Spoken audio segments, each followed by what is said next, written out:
justice, even with the enemy. When Umar ibn Abdulaziz assumed the duties of the caliphate, a party from Samarkand came to him claiming that Qutayba ibn Muslim, the leader of the Muslim army, attacked them in a treacherous manner.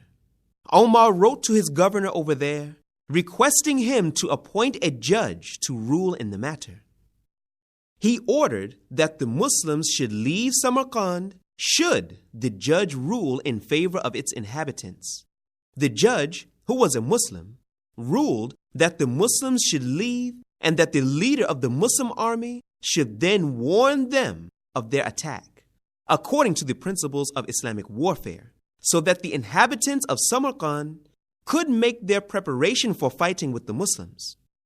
When the inhabitants of Samarkand saw this unparalleled example of justice in history, they said that it is a nation that must not be fought, for their rule is a rule of mercy and kindness. And so they were pleased with allowing the Muslim army to remain. Have you ever heard of such an instance in history when an army conquered a city, when those who were defeated complained to the victorious nation, and when a judge from that victorious nation ruled that the army attacked in a way that was not lawful and that they had to leave that city? I know of no such instance or example from any nation throughout history. He ran from the prayer. A Bedouin prayed behind an imam who was reciting from the Quran. Did we not destroy the first ones? The Bedouin happened to be in the first row, and upon hearing that verse, he moved to a row that was further behind. Then the imam recited, So shall we make later ones to follow them. The Bedouin then moved to another row. Next, the imam recited this verse, Thus we will deal with the mujrimun, meaning polytheists, disbelievers, sinners, etc.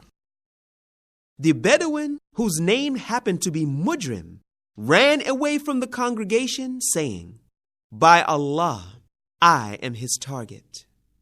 When some other Bedouins met him, they said, What is the matter, O Mujrim? He said, Indeed, the Imam destroyed the first ones and then the last ones, and he wanted to destroy me as well. By Allah, I do not want to see him after this day. Political acumen. It was said to a ruler, What has made you reach this level?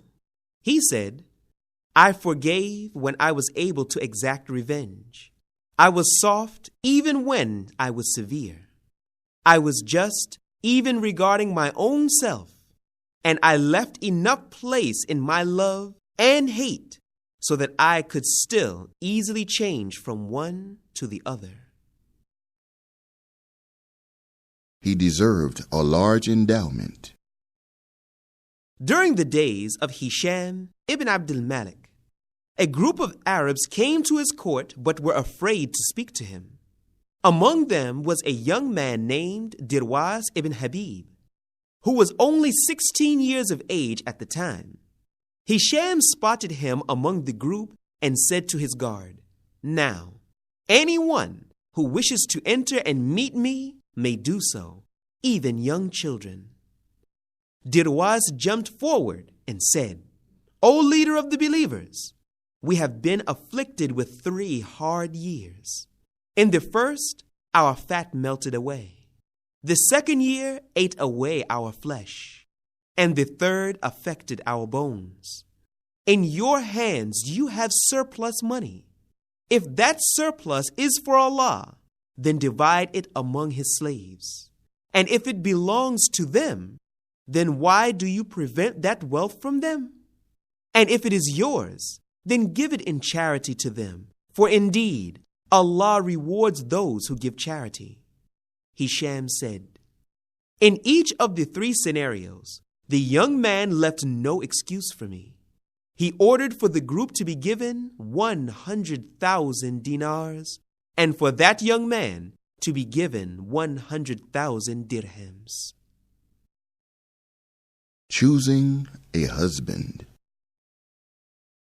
A man asked Hassan ibn Ali, radiyallahu anhu, I have a daughter, and people have proposed to her. So to whom should I marry her? He said, marry her to one who fears Allah. For if he loves her, he will honor her. And if he hates her, he will not wrong her. A Bedouin at the dinner table of Al-Hajjaj. A Bedouin attended a banquet that was held by Al-Hajjaj. When the sweets were served, Al-Hajjaj let the Bedouin eat a bite and then announced, whoever eats this, I will cut his throat. Everyone who was present refrained from eating. The Bedouin, however, alternated between looking at the sweets and between looking at Al-Hajjaj. This continued for a while until he finally said, O leader of the believers, I kindly ask you to do well by my children. And then he quickly attacked the sweets. Our pious predecessors and their dutifulness to their parents. Muhammad ibn Sirin related that the price of a date palm tree was as high as 1,000 dirhams during the period of Uthman ibn Affan, radiyallahu anhu. Once during that period, Usama went to a date palm tree that belonged to him, pierced it, and took out its palm pit. Then he went and gave it to his mother to eat. People said to him, what made you do this when you know that the price of a date palm tree has reached 1,000 dirhams? He said, my mother asked me for it, meaning from the palm pit, and she has never asked me for anything that I was able to give to her, except that I gave it to her. He had to choose between his wife and money. In Kufa, there was a woman whose husband was very poor.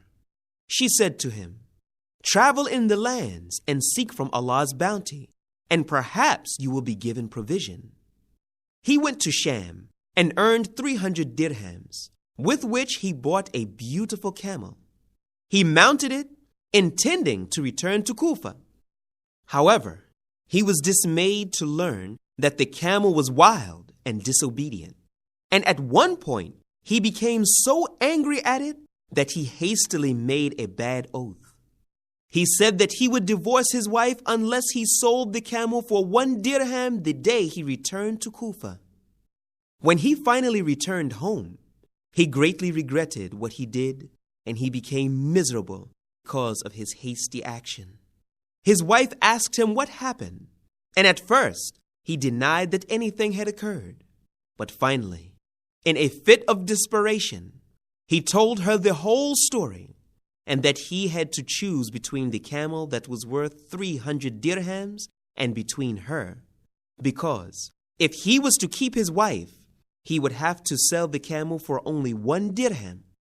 She said, I will find a way out of this for you, so that you neither break your oath nor lose anything.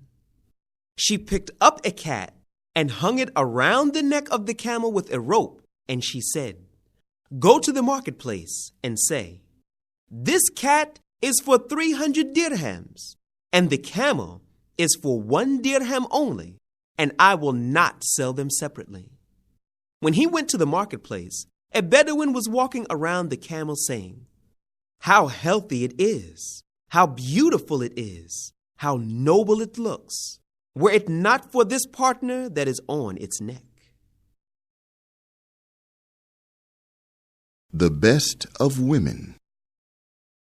A Bedouin was asked about women, and being a man who was experienced with them, he said, the best woman is the tallest when she stands, the most prominent when she sits, and the most truthful when she speaks.